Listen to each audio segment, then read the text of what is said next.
कि कीचड़ की किंकरी को सोना बना दिया। तो ये तो कुछ इस तरह की बात है कि गूंगे को गुड़ खिला के पूछो कि इसका स्वाद कैसा है। नित्योत्सवः इति मंदिरः, जहाँ पर नित्य ही उत्सव हो वो मंदिर है। श्री जी का ये होना, श्री जी का भोग पधराना, श्री जी का श्रृंगार कैसा करना है, श्री जी को पोशाक क्या धारण कराना है। इस मंदिर में कैसे इसको मनाया जाएगा? उसके बाद फिर दधी कांदा उत्सव होता है। दही और हल्दी, हाँ, इसको घोल करके प्रेम का उत्सव का रंग जो है पीला है। हम ये कहते हैं लालजू को जो श्रृंगार प्रियाजू को धराना है। घर में हम राधा अष्टमी कैसे मनाएं? किशोरी जी को क्या पसंद है, उनको क्या पवाया जाता है, या फिर भोग और राग दो ही चीजें हैं। राजगिर की पंजरी, गूजा, गादी, मठरी, भाव से सेवा है। भाव से सेवा, और फिर वही पधराना चाहिए, फिर भाव बदलना नहीं चाहिए। हाँ। क्योंकि फिर श्री जी अपना मन बना लेती हैं। अच्छा। जब हम प्रिय हैं तब तो हम उनकी सेवा कर पा रहे हैं। प्रिया प्रीतम बस मुस्कुराते रहें, इसके अलावा जीवन में कुछ नहीं चाहिए। जय जय श्री जगन्नाथ। मैं गौरव दुबे एक बार फिर आपके सामने उपस्थित हूँ एक नए साक्षात्कार में, और आज के साक्षात्कार में हम बात करेंगे राधा अष्टमी पर। राधा अष्टमी बहुत निकट है, और राधा अष्टमी का पर्व, ये जो महोत्सव है, रसिकों के लिए एक सुनहरा अवसर होता है श्री जी को रिझाने का, उनको मनाने का। तो इस अवसर पर हमें क्या करना चाहिए, ये जानने के लिए हम आ गए हैं भोपाल के श्री राधा वल्लभ मंदिर में। और राधा वल्लभ मंदिर के जो महाराज जी हैं, जो जेजे हैं, वो इस समय मेरे साथ उपस्थित हैं। और जेजे को तो मैं बहुत पहले से जान रहा हूँ, बहुत समय हो चुका है उनके सानिध्य में। वैसे हम उनका नाम नहीं लेते, लेकिन आपके लिए मैं बता दूँ, भूपेश आचार्य आपका नाम है, और भूपेश जेजे इस समय मेरे साथ उपस्थित हैं। तो जेजे, शुरुआत इंटरव्यू की यहाँ करते हैं। पहले तो आपका बहुत बहुत स्वागत है आज हमारे इस चैनल में, और पहली बार मैं आपका इंटरव्यू करने जा रहा हूँ, तो मेरे अंदर भी बड़ी घबराहट सी है। और जेजे वैसे है ना, कैमरे के सामने ज़्यादा आते नहीं हो, तो हमने बहुत ज़्यादा उनसे विनती करी उनसे, और तब जाकर उन्होंने इस चीज़ की स्वीकृति दी कि ठीक है, आप जो पूछना चाहते हैं पूछिए। तो जेजे, इंटरव्यू की शुरुआत यहाँ से करते हैं। राधा अष्टमी के बारे में तो हम जानेंगे, आप इतना समय से श्री जी की सेवा कर रहे हैं, आप गर्भगृह में होते हैं, और जो निजी सेवाएं हैं, जो प्रत्यक्ष हैं अप्रत्यक्ष हैं, हर प्रकार की आप सेवा कर रहे हैं। श्री जी के बारे में क्या कहेंगे? श्री हरिवंश, श्री राधे राधे। सर्वप्रथम तो यह है कि श्री जी की सेवा, अंग सेवा, निज सेवा, बड़ी महाप्रभु जी ने बड़ी गोपनीय रखी है, गुप्त रखी है। जनरली तो उसको अपन प्रकट नहीं कर सकते हैं, हाँ, क्योंकि उसमें मर्यादाएं भी हैं। लेकिन जो आपने पूछा है तो कुछ तो बोलना पड़ेगा, मुझे कुछ बताना पड़ेगा। बस दो शब्द ये हैं कि श्री जी जो हैं इतनी उदार हैं, इतनी भोली उनको कह सकते हैं कि वो किस भक्त को अपना लें, किस भक्त का किस कुछ गुण अवगुण किस पे रीझ जाएं, ये तो वो ही समझ सकती हैं। बहुत सुंदर। और मैं अपना बताऊं कि मैं तो किसी योग भी नहीं था। एक रसिका पागल बाबा का बड़ा प्यारा सा उसमें भाव है कि कीचड़ की किंकरी को सोना बना दिया जी। तो हम तो कीचड़ में पड़े हुए थे, उन्होंने गांव से बुला करके श्री चरणों में उन्होंने सेवा दी। ये पता नहीं हमारे अंदर उन्होंने क्या देखा, अधम है हम तो, कुछ ऐसा जानते भी नहीं, कोई भाव भी ऐसे विशेष नहीं है, उनकी कृपा है बस। हमने बस इतने वर्षों में ये जाना कि वो किस जीव पर किस कारण से रिश्ते हैं ये कोई नहीं जान सकता, केवल वही जान सकती हैं जो कृपा करते हैं। अच्छा जी, इसमें ऐसा भी रहता है कि श्री जी ने अचानक से कोई ऐसी कृपा की, कुछ ऐसा कर दिया जिसमें सोचते हैं इससे ज़्यादा कुछ क्या ही हो सकता है, और उसी के अगले पल श्री जी कुछ ऐसा नया कर देती हैं कि और एक नई कृपा आ जाती है। पल पल ये कृपा की अनुभूति होती है। जो घर में भी सेवा करता है, ये तो खैर निजधाम है ही, महल है ही, श्रीधाम में तो अद्भुत है। घर में भी जो अपन सेवा करते, यदि भाव जुड़े हुए हैं तो नित्य प्रति हर प्रति क्षण कुछ न कुछ ये लीला करती रहती हैं, और इसका अनुभव मेरे हिसाब से तो सभी रसिकों को होता होगा जी। और मेरा भी कुछ अनुभव है श्री जी के, बड़ा अद्भुत है, अकथनीय, उसको आप प्रकट भाव से तो नहीं कर सकते। मैं एक बार किसी के साथ चर्चा में बैठा तो उन्होंने बड़ी सुंदर बात कही, और ब्रजवासी तो इस बात को बहुत भली भांति जानते हैं जो अभी आप कह रहे हैं ना। और जेजे ने जब शुरुआत करी ना, तो उस समय भी उनको बड़ा शब्द सोचने पड़ रहे थे कि मैं बोलूँ क्या। श्री जी जो मतलब श्री जी का जो तत्व है, जो राधा तत्व है, इसके बारे में बताया नहीं जा सकता, इसको समझा नहीं जा सकता, इसे महसूस करने का है। तो ये तो कुछ इस तरह की बात है कि गूंगे को गुड़ खिला के पूछो कि इसका स्वाद कैसा है, तो मनी मन ले तो सकता है पर बता नहीं सकता। बिल्कुल बता नहीं। देखिए, भोपाल में एक बड़ा ही प्राचीन श्री राधा वल्लभ जी का मंदिर है, इब्राहिमपुरे में ये मंदिर स्थित है, और इस मंदिर में किस तरह से ये उत्सव होगा, ये भी मेरा इसमें एक प्रश्न रहेगा।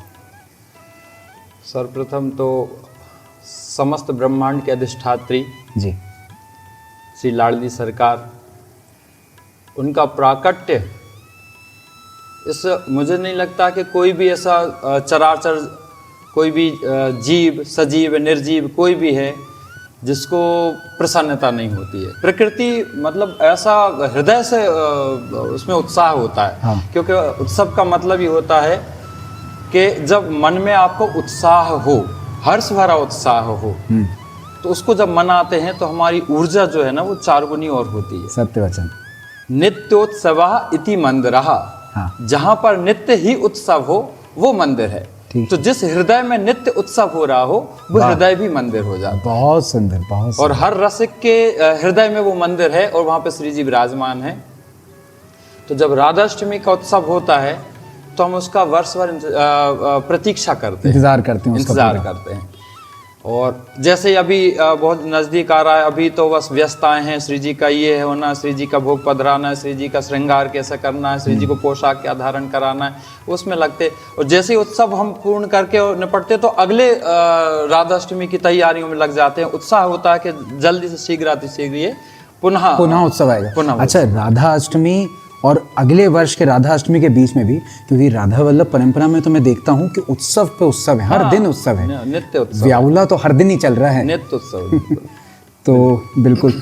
जे इस मंदिर में कैसे इसको मनाया जाएगा, कब कब किस तरह के कार्यक्रम आयोजित किए गए हैं, उसकी क्या रूपरेखा है? इसमें सर्वप्रथम वैसे तो विशेष रूप से सप्तमी की रात्रि जागरण होता है, लेकिन अपने यहाँ तो वो परंपरा नहीं है। लेकिन अब जहाँ श्री धाम में तो वहाँ पर ढांडी ढांडन का नृत्य होता है, लेकिन यहाँ पर क्या चीज़ है अभी आपने जो कहा? ढांडी ढांडन एक तरीके से स्वरूप बनते हैं। अच्छा। तो उसमें एक रहते जनरली वो पुरुष हैं, हाँ। एक स्त्री रूप में सखी भाव में, सहचरी भाव में आते हैं, और बस वो अपने हृदय का जो उत्सव है उसको नृत्य रूप में प्रस्तुत करते हैं। और उनका हृदय का जो उनका जो स्नेह है उसको हम लोग रसिक जन देख कर और उत्साहित होते हैं।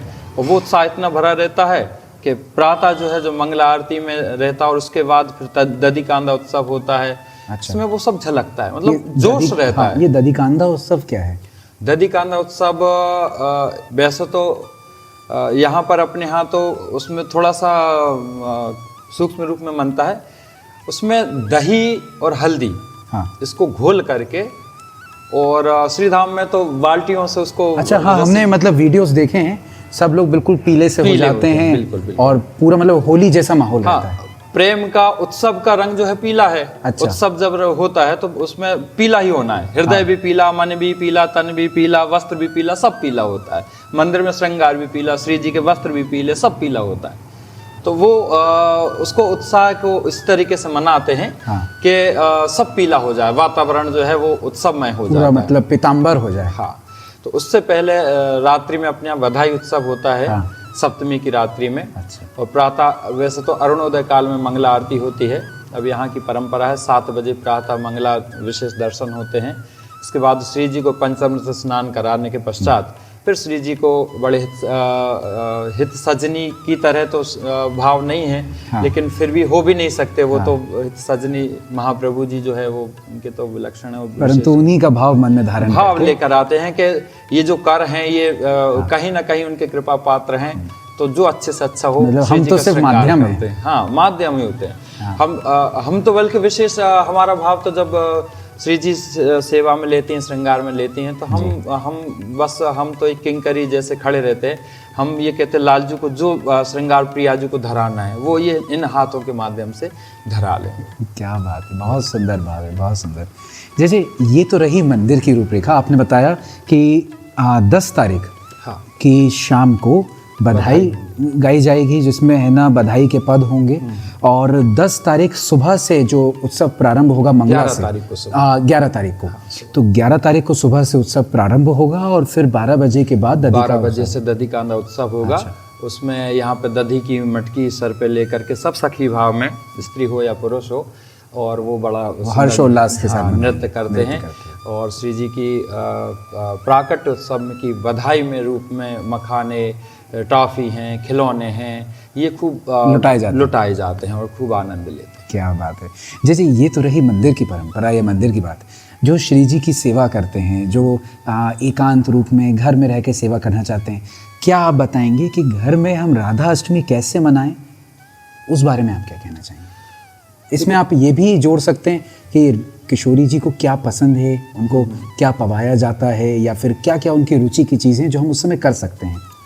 रुचि तो देखो प्रिया जी हैं, उनका सभी चीज़ों में रुचि है, लेकिन विशेष रूप से जैसे हर उत्सव का अपना विधान होता है। हर उत्सव में विशेष भोग पधराए जाते हैं, क्योंकि अपने संप्रदाय राधा वल्लभ संप्रदाय में भोग और राग दो ही चीज़ें हैं। एक प्रिया जी, हाँ, भोग और राग। तो राग सुनाया जाए श्री जी को और बढ़िया से सुंदर सुंदर से भोग पधरा जाए। हर उत्सव पर जो है अलग अलग प्रकार के जैसे भोग होते हैं। अभी चूँकि ये एक तरीके से प्रिया जी का प्राकट उत्सव है, तो इसमें विशेष रूप से जैसे सौंठ, अच्छा, राजगिर की पंजरी, गूजा, गादी, मठरी, सकलपारे, लड्डू, ये विशेष रूप से भोग में पधराए जाते हैं। हाँ, और ये सब भोग लगकर फिर सब रसिकों को वितरित किए जाते हैं। अच्छा, और बाकी घर में इस उत्सव को कैसे मनाएं? घर में देखो, ये उत्सव में कोई प्रतिबंध, अपने महाप्रभु जी ने सबसे अच्छा इसमें ये रखा है कि कोई भी प्रतिबंध नहीं है, कोई नियम नहीं, जो कोई ऐसा विशेष नियम नहीं है। बस जो आपके हृदय में आए, हाँ, और आपको लगा कि ये प्रिया जी को पसंद आएगा, हाँ, वो आप सब कुछ करो, उनके लिए सब कुछ करो। भाव से सेवा है। भाव से सेवा, भाव में आ गए आपको, आज मुझे ये श्री जी को ऐसा भोग पधराना है, हाँ, तो श्री जी ने तुरंत स्वीकार किया, और फिर वही पधराना चाहिए, फिर भाव बदलना नहीं चाहिए। हाँ, क्योंकि फिर श्री जी अपना मन बना लेती हैं।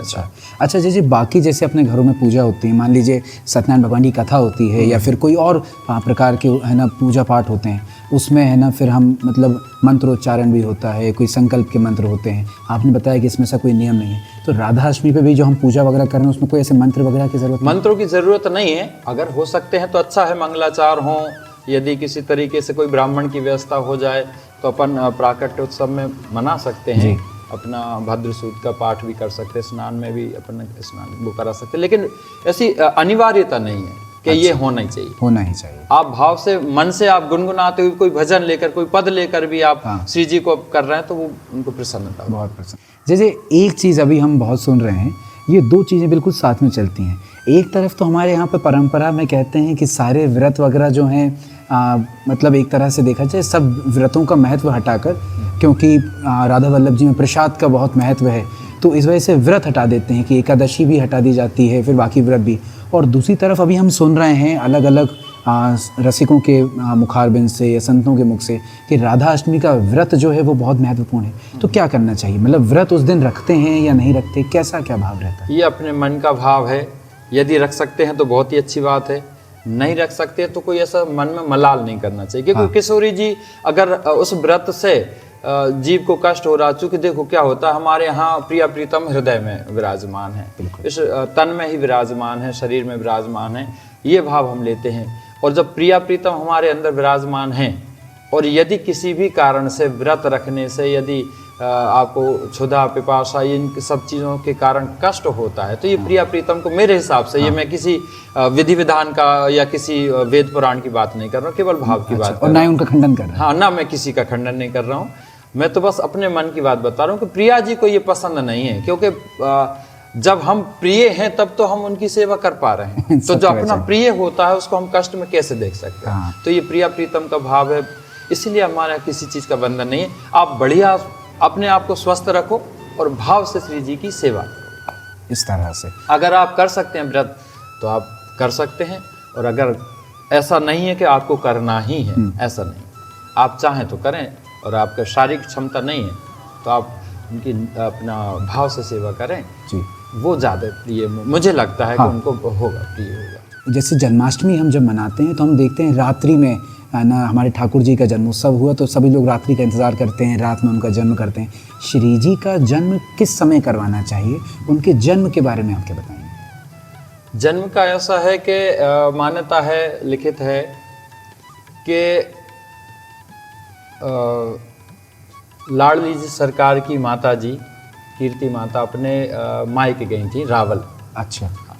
तो वो रक्षाबंधन पे गई थी और वहाँ जब रह रही थी तो यहाँ से वृषभानु जी उनको लेने पहुँचे। अच्छा। तो अष्टमी तिथि को अरुणोदय काल जब सूर्योदय होता है तो वहाँ पर यमुना जी स्नान के लिए वो वहाँ पर गए हैं रावल में। रावल में तो वहाँ पर उन्होंने देखा कि एक बड़ा सुंदर सा कमल का पुष्प है और उन पे एक बड़ी सुंदर सी कन्या का प्राकट्य है या खेल रही है, विराजमान है। विराजमान है। तो उनको बड़ा कुतूहल हुआ और वहाँ देखा कि किसी की है भी नहीं। हाँ। और फिर यमुना जी में है तो उनको बस ये लगा कि ये मेरी है। अच्छा। तो अब वैसे तो बहुत जगह अलग अलग उल्लेख हैं प्रिया जी के प्राकट्य का। हाँ। एक उल्लेख ये भी है कि रावल में ही उनका प्राकट्य हुआ है। वही उनका निजी स्थान है, जो है उनका ननिहाल है। ननिहाल है। ननिहाल है, ननिहाल में ही उनका जो है प्राकट्य हुआ जी। अगर कोई आना चाहता है वीडियो के माध्यम से तो भोपाल में अगर कोई रहता है या भोपाल के आसपास में रहता है तो कहाँ आना पड़ेगा, कैसे आना पड़ेगा, उस बारे में अगर आप कुछ बताएं। ये भोपाल में, प्राचीन भोपाल में स्थित है श्री राधा वल्लभ जी का मंदिर। इब्राहिमपुरा है, बस स्टैंड यहाँ से 1 किलोमीटर है, स्टेशन 1 किलोमीटर है।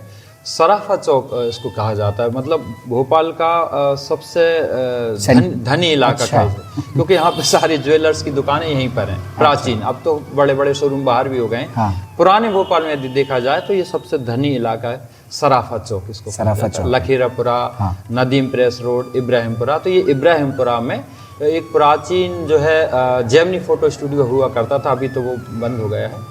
तो जेमिनी फोटो स्टूडियो से बिल्कुल लगी हुई दीवार है और यहीं पर श्री जी विराजते हैं। इब्राहिमपुरा में कहलाता है। इब्राहिमपुरा में कहलाता है। और ये मंदिर मतलब कितना प्राचीन होगा? वैसे संवत 2005 फाल्गुन कृष्ण पक्ष पंचमी का यहाँ पर पाठोत्सव होता है और लगभग 80 वर्ष लगभग प्राचीन है, हो चुके हैं। हाँ। मुझसे पहले मेरे दादा गुरु यहाँ पर सेवा में थे। अच्छा। उन्हीं की कृपा आशीर्वाद से यहाँ पर श्री जी ने मुझे सेवा में ले रखा। आपसे हमने चर्चा की, आपसे बात की, राधा अष्टमी के बारे में जाना, इस मंदिर में कैसे सेवा होगी, घर में हम कैसे सेवा कर सकते हैं, वो सारी आपसे हमने बात जानी और बहुत ही सुंदर तरह से आपने हमारे प्रश्नों का उत्तर दिया।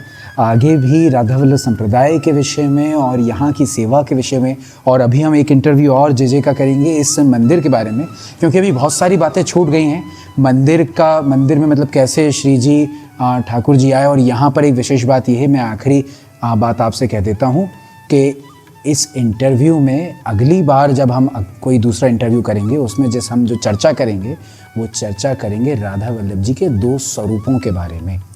बिल्कुल जी, क्योंकि ये यहाँ की विशेषता है। विशेषता सारे ब्रह्मांड में एक ही भोपाल मात्र ऐसे स्थान है जहाँ पे प्रिया प्रीतम 2 स्वरूप हैं, युगल स्वरूप में हैं। हाँ। श्याम वर्ण और गौर वर्ण। अब ज़्यादा मत बताइए जैसे, थोड़ा सा इनको संशय में रहने दीजिए, थोड़ा सा सस्पेंस बना रहने दीजिए।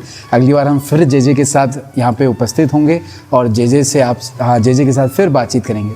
जे इस इंटरव्यू को एक अच्छी समाप्ति देने के लिए मैं ये बात तो जानता हूँ कि जे हमारे वैसे पद गाते नहीं हैं, ना उनको ऐसे कुछ गायन का शौक़ बहुत है, पर ऐसे गाते नहीं हैं। पर किसी पद की अगर लाइन आपको कोई याद है, कोई पंक्ति याद आ रही हो, कुछ अगर कहना चाह रहे हो आखिरी में, कुछ अगर आप भले गाते हुए ना कहें, ऐसे ही कह दें कविता के रूप में। भूरी सखी कही है हाँ कि राजी रहो, हंसो नहीं तुमसों कछ चाहिए, बस वो मुस्कुराती रहें, हंसती रहें, प्रिया प्रीतम बस मुस्कुराते रहें, इसके अलावा जीवन में कुछ नहीं चाहिए। तो भूरी सखी वाला पद ही है, बस वो बहुत प्रिय है। क्या बात, बहुत सुंदर, बहुत सुंदर। श्री हरिवंश। श्री हरिवंश।